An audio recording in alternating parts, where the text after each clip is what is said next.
Hello friends, welcome to our YouTube channel TSP classes. तो कैसे हैं आप सब? आई होप आप लोग बिल्कुल ठीक होंगे। तो जो आज की वीडियो है उसमें हम एग्जाम को नजदीक आते हुए देख के जो हम सीरीज स्टार्ट किए हैं उसका आज जो है पेपर 2 का जो है हम सीरीज स्टार्ट करने वाले हैं। तो इसके पहले हम लोगों ने सेकेंड सेमेस्टर का पेपर 1 का कंप्लीट किया था। उसमें हम लोगों ने लगभग एमसीक्यू जो है 250 से 300 क्वेश्चन कंप्लीट किए थे और अति लघु उत्तरीय प्रश्न किए थे। तो आज का जो वीडियो है वो पेपर 2 का है। तो पेपर 2 जो है ये भी आपका 50 मार्क्स का है। 50 मार्क्स में से आपके 15 नंबर एमसीक्यू आते हैं और 15 नंबर अति लघु आते हैं। तो मैं आपको यहाँ से 30 नंबर जो है कंप्लीट करा दूंगी। और आपको एक बात और ध्यान रखना है कि आपको इसको पास करने के लिए 50 में से 25 नंबर लाने बहुत जरूरी है। अगर 25 से कम नंबर आएगा तो आपका बैक लग जाएगा। तो इसके पहले हम लोगों ने पेपर 1 जो है आपका वर्तमान भारतीय समाज उसको कंप्लीट किया है। लगभग उसमें 3 या 4 क्लासेस है। अगर आप लोगों ने नहीं देखा है तो आप चैनल पे जाके उसको देख सकते हैं। तो ये क्विक रिवीजन होगा। एक बार अगर आप वीडियो देखिए, कम टाइम में हम ज्यादा कवर करने की कोशिश करेंगे। एक बार देख लीजिए अच्छे से वीडियो, उसके बाद फिर अगर आप कोई काम वाम कर रहे हैं तो भी आप ईयरफोन लगा के कान में आराम से वीडियो को रिपीट करेंगे तो चीजें आपको तुरंत याद हो जाएंगी। फिर अगर एक बार आप कॉपी से रिवीजन कर लेंगे तो बिल्कुल अच्छे से सब क्लियर हो जाएगा। तो चलिए हम क्वेश्चन की तरफ आगे बढ़ते हैं बिना टाइम वेस्ट किए। पहला क्वेश्चन है आपका, निम्न में से कौन सा अनुच्छेद अल्पसंख्यक वर्गों के हितों के संरक्षण से संबंधित है? तो कौन सा अनुच्छेद संबंधित है? अनुच्छेद 29 का 1। अगला क्वेश्चन है, 6 से 14 वर्ष तक के बच्चों की निःशुल्क व अनिवार्य शिक्षा को मौलिक अधिकार किस संविधान संशोधन द्वारा बनाया गया है? तो किस संविधान संशोधन द्वारा बनाया गया है? 86वां। अगला क्वेश्चन देखते हैं, केंद्रीय सलाहकार बोर्ड किसके नाम से जाना जाता है? तो आपका जो केंद्रीय सलाहकार बोर्ड है वो हरटांग समिति के नाम से जाना जाता है। अगला क्वेश्चन देखते हैं, उच्च अध्ययन शिक्षा संस्थान कहाँ स्थित है? तो उच्च अध्ययन शिक्षा संस्थान जो है प्रयागराज में स्थित है। अगला क्वेश्चन, शिक्षा का अधिकार अधिनियम 2009 कब लागू हुआ? तो शिक्षा का अधिकार अधिनियम 2009 अप्रैल 2010 में लागू हुआ था। अगला क्वेश्चन देखते हैं, निम्न आयोगों का सही क्रम बताइए। तो ये आपके 4 आयोग दिए गए हैं, इनको सही क्रम में लगाना है। तो जो सबसे पहले आया उसको लिखेंगे, फिर उसके बाद का, फिर उसके बाद का, फिर उसके बाद का। तो ऐसे क्वेश्चन करने के लिए आपको सबसे पहले इसमें क्या आपको याद रखना पड़ेगा कि किस आयोग का कब स्थापना की गई थी। तो देख लेते हैं, आपका हंटर आयोग जो है वो 1882 में इसकी स्थापना की गई थी। 1882, 1883 दो लिख सकते हैं क्योंकि कभी कभी आसपास के आंकड़े दे दिए जाते हैं। सेकेंड है आपका राधा कृष्णन आयोग, इसकी स्थापना जो है आपका 1948 49। आपका वुड डिस्पैच जो है वो हुआ है 1854 में। और जो कोठारी आयोग है इसकी स्थापना आपका हुआ है 1964 1966। ठीक है, भी आसपास के आंकड़े दे सकते हैं लेकिन ये जो मेन है वो पहले ही 1882। ठीक है, तो देखते हैं सबसे पहले किसकी स्थापना हुई है। Wood dispatch 1854। सी वाला ऑप्शन कहाँ है? ये है। तो बाकी तीनों तो वैसे ही कट जाएगा, क्यों? क्योंकि सी वाला पहला ही स है, तो स वाले में सी पहले है। तो सबसे पहले वुड डिस्पैच, उसके बाद आपका हंटर आयोग, फिर आपका राधा कृष्ण आयोग, फिर कोठारी आयोग। तो फिर से देख लीजिए, हंटर आयोग की स्थापना 1882 में, राधा कृष्ण आयोग की स्थापना 1948, वुड डिस्पैच की जो है आयोग का गठन 1854 और कोठारी आयोग 1964। अगला क्वेश्चन देखते हैं, उत्तर प्रदेश में मिड डे मील योजना कब लागू की गई? देखिए ये क्वेश्चन में थोड़ा सस्पेंस है, क्यों? क्योंकि जो आपका मिड डे मील योजना है वो जो है लागू हुआ था आपका 15 अगस्त 1995 में। कब हुआ था? 15 अगस्त 1995 में। तो ये हमारे भारत में जो है लागू कर दिया गया था। तो सिर्फ भारत के कुछ जिले में नहीं, पूरे के पूरे संपूर्ण भारत में लागू कर दिया गया। तो इसका मतलब ये है कि उत्तर प्रदेश में मिड डे मील योजना कब लागू की गई? 15 अगस्त 1995। और एक क्वेश्चन और आ सकता है कि सबसे पहले कौन सा राज्य है जो मिड डे मील योजना लागू किया था? तो कौन सा है? तमिलनाडु है। इस क्वेश्चन को थोड़ा ध्यान रखिए, क्योंकि प्रथम जो होता है वो एग्जाम में पूछे जाने के चांसेस ज्यादा रहते हैं। अगला क्वेश्चन देखते हैं। कस्तूरबा गांधी बालिका विद्यालय योजना भारत सरकार द्वारा कब प्रारंभ की गई थी? तो कब प्रारंभ की गई थी आपकी? 2004 में। अगला क्वेश्चन देखते हैं। जिला प्राथमिक शिक्षा कार्यक्रम की क्या विशेषता है? जो आपका प्राथमिक शिक्षा कार्यक्रम है उसकी क्या विशेषता है? पहला, शिक्षा में सबकी भागीदारी। दूसरा, शिक्षा में बराबरी पर बल। तीसरा, नए शैक्षणिक प्रयोग। तो उपयुक्त सभी इसकी विशेषताएं हैं। अगला क्वेश्चन देखते हैं। अध्यापक शिक्षा हेतु नियामक संस्था है, मतलब अध्यापक शिक्षा हेतु नियामक संस्था कौन सी है? तो कौन सी है? एनसीटीई। ठीक, एनसीटीई। एनसीटीई का फुल फॉर्म क्या होता है? आपका होता है national council for teacher education. लिख देते हैं यहाँ पे, national council for teacher education. Okay, अगला क्वेश्चन देखते हैं।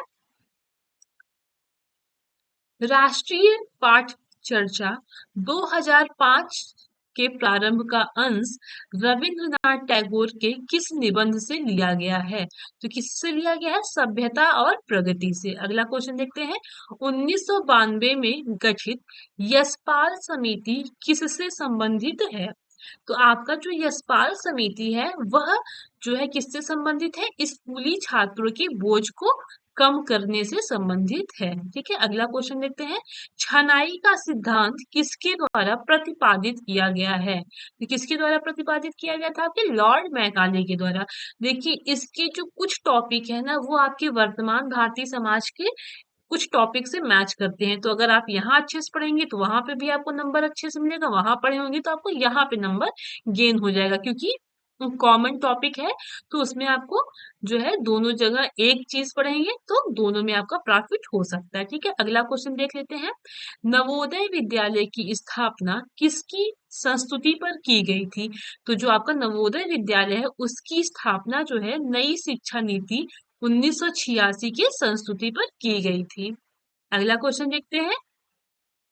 जब कोई बालक किसी भी अवस्था में प्राथमिक शिक्षा पूर्ण किए बिना ही विद्यालय छोड़कर चला जाता है तो यह कहलाता है? जैसे कि जब कोई बालक है वह किसी भी अवस्था में प्राथमिक शिक्षा को, मतलब जो उसकी प्राथमिक शिक्षा है उसको पूरा किए बिना ही अगर वह विद्यालय छोड़ देता है तो वह अवरोध कहलाता है। क्या कहलाता है? अवरोध कहलाता है। अगला क्वेश्चन। भारतीय शिक्षा आयोग का गठन 1982 में हुआ था, इसके अध्यक्ष थे? जो आपका भारतीय शिक्षा आयोग का गठन 1982 में हुआ था, इसके अध्यक्ष कौन थे? सर विलियम हंटर थे। ठीक है, अगला क्वेश्चन है आपका। हंटर आयोग की स्थापना, सॉरी, हंटर आयोग का संबंध है, अभी हम लोगों ने इसके पहले ही वाला क्वेश्चन किया था। तो देखते हैं हंटर आयोग की हंटर आयोग का संबंध किससे है? 1882 और 83 से। ठीक है, इससे पहले भी हम लोगों ने क्वेश्चन किया था जो सही क्रम में लगाने वाला था, है ना। अगला क्वेश्चन देखते हैं। मैकाले के विवरण पत्र का संबंध है। तो मैकाले का जो विवरण पत्र है उसका संबंध क्या है? 1935, यानी 1935 में मैकाले का विवरण पत्र आया था। अभी देखिए ये वाला भी क्वेश्चन हम लोगों ने आगे किया था। यशपाल समिति का गठन किस वर्ष हुआ था? यशपाल समिति का गठन कब हुआ था? 1992 में हुआ था। और किससे संबंधित है? बच्चों का जो भार है यानी बोझ है उससे उसको कम करने के लिए। अगला क्वेश्चन देखते हैं। डकार विश्व शिक्षा सम्मेलन किस वर्ष हुआ था? तो आपका डकार विश्व शिक्षा सम्मेलन है वो 2000 में हुआ था। अगला क्वेश्चन। ऑपरेशन ब्लैक बोर्ड का गठन किसके अंतर्गत हुआ था? तो आपका ऑपरेशन ब्लैक बोर्ड का जो गठन है वो राष्ट्रीय शिक्षा नीति 1986 में गठित हुआ था। मतलब आपका जो राष्ट्रीय शिक्षा नीति 1986 है उसी के अंतर्गत आपकी ऑपरेशन ब्लैक बोर्ड का गठन हुआ था। अगला क्वेश्चन देख लेते हैं। सर्व शिक्षा अभियान का संबंध है, तो सर्व शिक्षा अभियान का संबंध किससे है? डकार विश्व सम्मेलन से है। अगला क्वेश्चन देखते हैं। ब्रिज कोर्स को समाप्त किया गया, ब्रिज कोर्स को कब समाप्त किया गया? निशुल्क एवं अनिवार्य शिक्षा का अधिकार अधिनियम 2009, मतलब कि जो आपका ब्रिज कोर्स है उसको समाप्त कर दिया गया था। कब? जब आपका निशुल्क और अनिवार्य शिक्षा का अधिकार अधिनियम 2009 आया था, उसी के बाद ब्रिज कोर्स को समाप्त कर दिया गया था। अगला क्वेश्चन देखते हैं। संयुक्त राष्ट्र संघ ने बालकों के अधिकारों की घोषणा कब की थी? तो कब की थी? 20 नवंबर 1989 को। ये भी क्वेश्चन पूछता है कि जो बालकों के अधिकारों के मतलब कि जो घोषणा है उसने उसको किसने किया था? तो दो क्वेश्चन बनता है यहाँ पे, किसने किया था? संयुक्त राष्ट्र संघ ने। अगला क्वेश्चन देखते हैं। संयुक्त राष्ट्र संघ ने बालकों के अधिकारों की घोषणा 20 नवंबर 1989 को की थी। इसको भारत सरकार ने कब अंगीकृत किया था? तो कब किया था? 11 दिसंबर 1992 को। अगला क्वेश्चन देखते हैं। राष्ट्रीय बाल नीति की घोषणा भारत सरकार द्वारा कब की गई? तो राष्ट्रीय बाल नीति की जो घोषणा है वह भारत सरकार द्वारा कब की गई थी? आपके 22 अगस्त 1947 को। अगला क्वेश्चन है। किस अनुच्छेद से संबंधित बच्चों को कारखाने या जोखिमपूर्ण कार्य में लगना दंडनीय अपराध है? तो किसमें? अनुच्छेद 24। अनुच्छेद 24 के अंतर्गत बच्चों को जो है कोई भी कारखाना या जोखिम मतलब ऐसे कार्य जिसमें जान को खतरा है, अगर बच्चों से कोई ऐसा कार्य कराया जाता है तो वह दंडनीय अपराध है। यह किससे संबंधित है? आपके अनुच्छेद 24 से। अगला क्वेश्चन। किन किस अनुच्छेद से संबंधित है? स्त्री एवं बच्चों का क्रय विक्रय ही नहीं वरन स्त्रियों और बच्चों को अनैतिक व्यापार भी दंडनीय अपराध है। यानी वह अनुच्छेद किससे संबंधित है? जिसमें बच्चों को खरीदा या बेचा जाता है या स्त्रियों का या बच्चों का व्यापार किया जाता है, वह दंडनीय अपराध है। तो यह किसके अंतर्गत है? अनुच्छेद 23 के। देखिए 23 में क्या है, यहीं पे देख के क्लियर कर लीजिए। 23 में जो है बच्चों का क्रय विक्रय या स्त्रियों या बच्चों का व्यापार का दंडनीय अपराध है, और 24 में आपका है, 24 में बच्चों को क्या है, कारखाने या जोखिमपूर्ण कार्यों में अगर लगाते हैं तो वो दंडनीय अपराध है। ठीक है। अगला क्वेश्चन देखते हैं। किसका कथन है? मैं काल के सारे धर्म मानता हूँ क्योंकि प्रत्येक धर्म मुझे ईश्वर तक ले जाता है। जितने भी धर्म हैं उनके मूल सिद्धांतों में कोई अंतर नहीं है। पथ भले ही अलग अलग हो, सभी धर्मों की मंजिल एक ही है। अतः यह आवश्यक है कि सभी धर्मों का समान आदर दिया जाए। यह किसका कथन है? आपके स्वामी विवेकानंद जी का। अगला क्वेश्चन देखते हैं।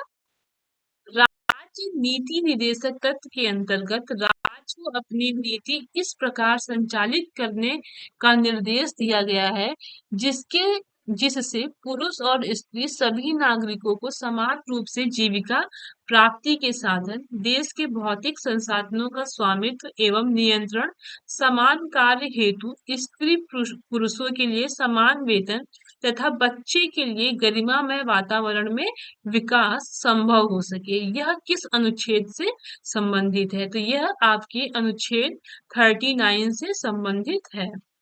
अगला क्वेश्चन देखते हैं। डायट का कार्य क्या है? तो डायट का कार्य क्या है? बीटीसी यानी बीटीसी प्रशिक्षण कराना, सेवारत प्रशिक्षण कराना और विशिष्ट बीटीसी परीक्षण कराना। ठीक है, प्रशिक्षण कराना। तो यह उपयुक्त सभी ऑप्शन सही होंगे। अगला क्वेश्चन देखते हैं। जिला परियोजना कार्यालय का उद्देश्य है। तो जिला परियोजना कार्यालय का क्या क्या उद्देश्य है? पहला, शिक्षा के सार्वभौमिकरण के लक्ष्य को पूर्ण करना।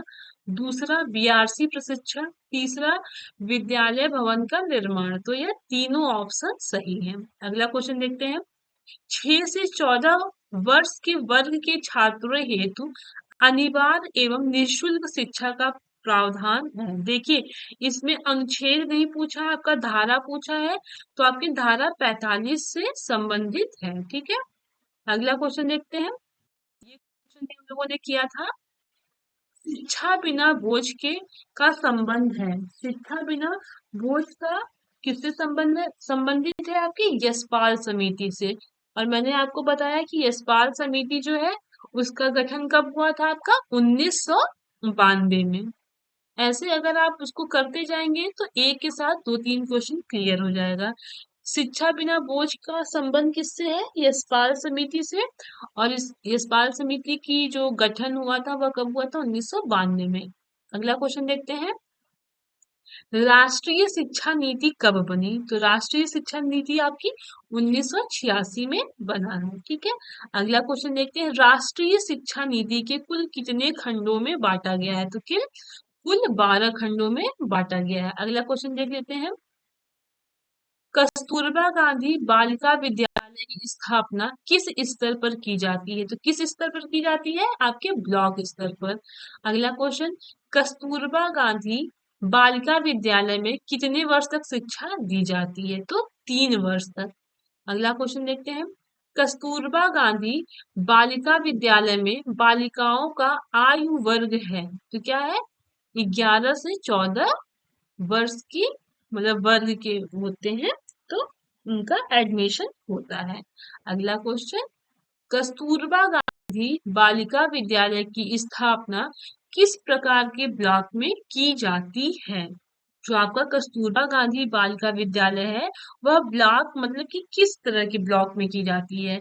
तो जो ब्लॉक शैक्षिक रूप से पिछड़े होते हैं वहां पे कस्तूरबा गांधी बालिका विद्यालय की स्थापना की जाती है। अगला क्वेश्चन देखते हैं, कस्तूरबा गांधी बालिका विद्यालय में बालिकाओं को किस कक्षा में प्रवेश दिया जाता है, किसमें 6। देखिए जो आपका 3 वर्ष दिया है ना, तो 3 वर्ष का मतलब है कि 6, 7, 8 मतलब 3 साल तक एडमिशन होता है। 6 से 8 तक के लिए वहां पे कस्तूरबा गांधी में जो है क्लासेस होती हैं। यहाँ पे देखिए वही सेम क्वेश्चन है जो मैंने अभी आपको बताया, कस्तूरबा गांधी बालिका विद्यालय में बालिकाओं को शिक्षा किन किन कक्षाओं में दी जाती है। तो किन किन कक्षाओं में दी जाती है, 6, 7, 8।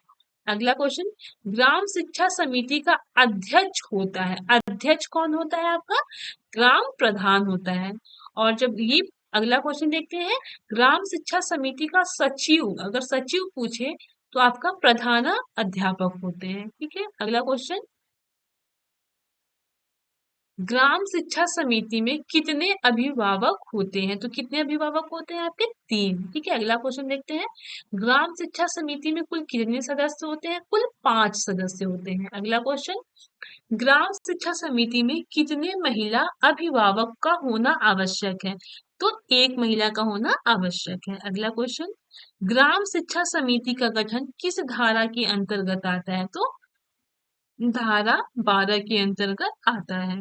अगला क्वेश्चन, ग्राम शिक्षा समिति का गठन किस वर्ष किया गया, किस वर्ष किया गया आपका 2000 में, वर्ष 2000 में। अगला क्वेश्चन, उत्तर प्रदेश बेसिक शिक्षा परिषद का गठन किस वर्ष हुआ था। तो 1972।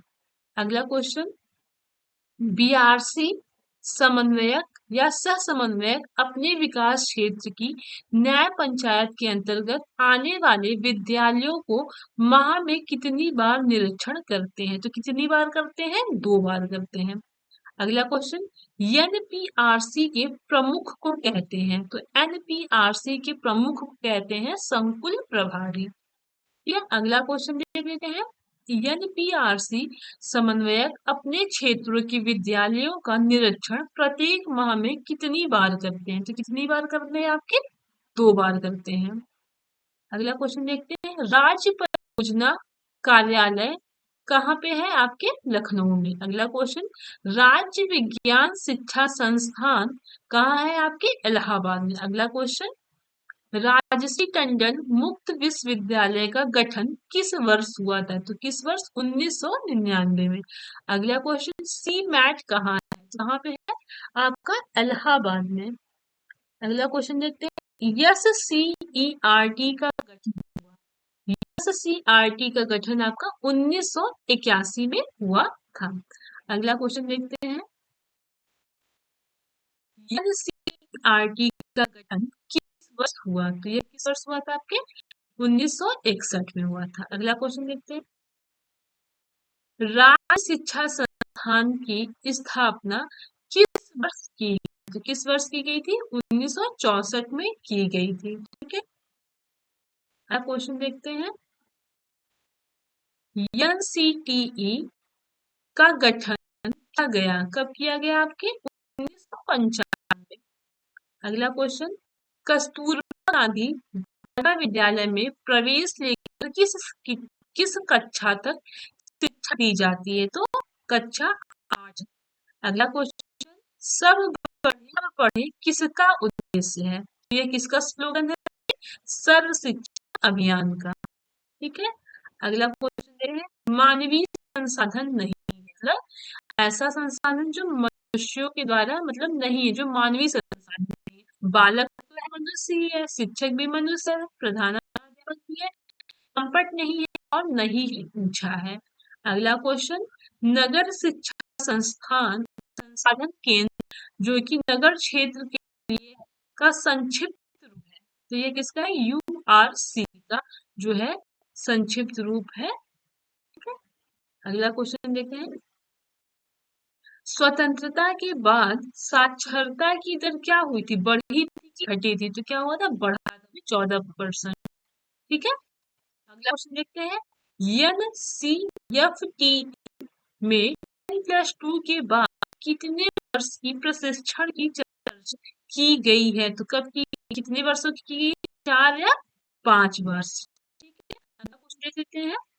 राष्ट्रीय पाठ्य चर्चा की रूपरेखा 2005 के निर्माण हेतु गठित राष्ट्रीय संचालन समिति के अध्यक्ष थे, तो कौन थे आपके? प्रोफेसर यश पाल जी थे। ठीक है, फिर से क्वेश्चन, राष्ट्रीय पाठ्य चर्चा की रूपरेखा 2005 के निर्माण हेतु गठित राष्ट्रीय संचालन समिति के अध्यक्ष जो है वो क्या है? प्रोफेसर यश पाल। ठीक है, अगला क्वेश्चन 69, राष्ट्रीय पाठ्य चर्चा की रूपरेखा 2005 कितने अध्याय में विभक्त है? तो कितने में विभक्त है? 5 अध्याय में विभक्त। ठीक है, अगला क्वेश्चन देखते हैं। प्रथम अध्याय का शीर्षक है, तो प्रथम अध्याय का शीर्षक है परिप्रेक्ष्य। ठीक है, अगला क्वेश्चन, कस्तूरबा गांधी बालिका विद्यालय परियोजना कब से प्रारंभ हुआ?